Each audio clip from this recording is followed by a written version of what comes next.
Donald Trump says the media is dishonest. The proof may be that some members of the press are willing to jump ship to help save his sinking ship. Trump bringing on Stephen Bannon, executive chairman of the fiercely conservative website Breitbart News, as his new campaign CEO. Bannon, a corporate dealmaker turned right-wing firebrand, has a Trump sensibility, as does ousted Fox News chief Roger Ailes, also rumored to be on board. A Trump spokeswoman said today Roger Ailes, the former chairman of the Fox News channel, has no formal role with the campaign. But Ailes is reportedly aiding Donald Trump with debate prep, something he knows well.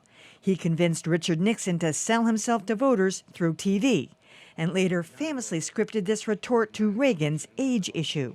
I will not make age an issue of this campaign. I am not going to exploit for political purposes my opponent's youth and inexperience.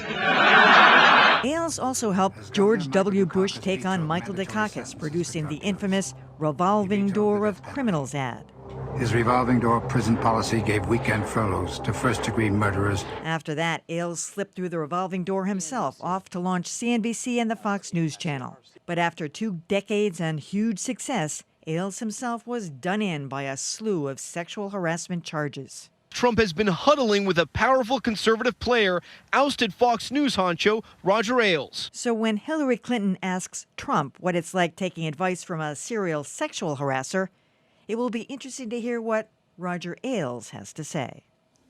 So my assumption when we heard about these hires was that Trump was just going to end up doubling down on the sort of message that he's had throughout the campaign, which hadn't seemed to be working very well, judging from the polls. But it seems, based on this semi-contrite speech he gave last night in North Carolina, that he might be doing something totally different than I expected. It's hard to know what he's up to exactly. I guess we'll find out in the days and weeks ahead. But on the one hand, yeah, the speech he gave this week, several of the speeches he gave this week, would suggest that he actually is taking his campaign a little bit more seriously than he has. But on the other hand, he has surrounded himself with, first of all, media people who may be forming the basis of a Trump TV venture after the election. And second of all, especially in the person of Steve Bannon of Breitbart, somebody who is, frankly, a white nationalist, connected with white nationalist parties in Europe, really not just doubling down on Trump's message, but possibly making it even more extreme. This has been another strange week in a long series of strange weeks for the Trump campaign. That's a really good point about the business opportunity. I hadn't even thought of that, which is probably why I am not rich. But, you know, if I could probably count on my fingers, toes, and one of your hands how many times the media has said, oh, Trump's pivoting. He read from a teleprompter today. Clearly he's acting presidential. He didn't insult someone today. Clearly he's acting presidential. Right. So I feel like no matter who this guy's advisors are, he is fundamentally himself. The Clinton campaign, if they're wise, and I think they are, no. As long as you provoke him, he will eventually lash out, and they can count on him going off message at some point, even if Roger Ailes, who's a good on-message guy, is whispering in his ear. I think it's interesting that we started the week with Trump saying, I'm not running against Hillary Clinton, I'm running against the crooked media. And then we went to, oh, I'm also going to hire this guy who has really taken the media in a very different direction than it's ever gone in. And I'm going to put him in charge of my campaign, which I think lends a lot of credence to your idea about him laying the groundwork for his own network. But I also think that for all we don't want to cover him like he's a reality TV star, the media is covering him like he's a reality TV star. What do you mean? I mean, controversy and going off the rails, it makes for great TV. It makes for great reviews of your show. And that sudden turnaround, that sudden change of heart where all of a sudden the person who's off the rails ends up leading the team out of the woods and into the championship, the media loves that. And I think that while he's going off the rails and getting upset that we're reporting what he's saying instead of what we think he could maybe mean, we're waiting for this turnaround because that just seems like what should come next.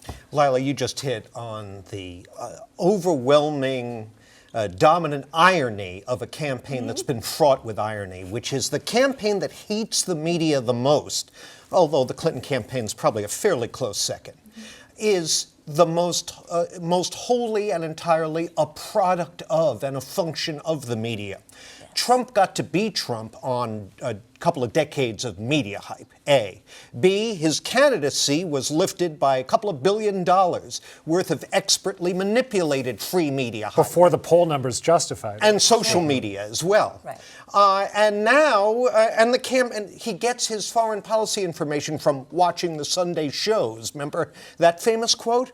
And now they've given in and dropped any pretense of running an actual political enterprise. And they brought in this sleazy media guy from Breitbart and Roger Ailes, and they're just going for it and doubling down. And the problem is that, like a lot of media in today's universe, you see the media outlets casting about for a brand that'll sell. Oh, this doesn't work, let's try another thing next month. And that's what you see the Trump campaign doing now, too. We should probably mention, he also brought in this woman, Kellyanne Conway, as his campaign manager. She is not a media figure, although she's been a pundit.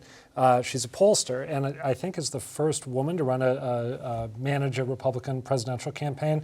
So one question I have is whether she is going to be calling the shots or whether it's Ailes and Steve I think Bannon. it's always Trump calling the shots. Yeah. I really do. That's He once right. said that the person he goes to most is himself because he has a good brain that's full of words. So He has the best he words. has the best words, huge words.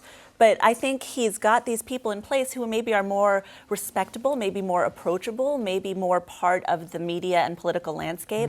I think he's still the one And calling to the shots. close the circle, you've got Susan Estrich, the first woman to run a major political campaign. Dukakis 88 is one of the lawyers that was handling Ailes' sexual harassment thing. Maybe she and Kellyanne Conway and Ailes and this creep from Breitbart can all get together and have lunch. They're a great Strange reality show times. panel.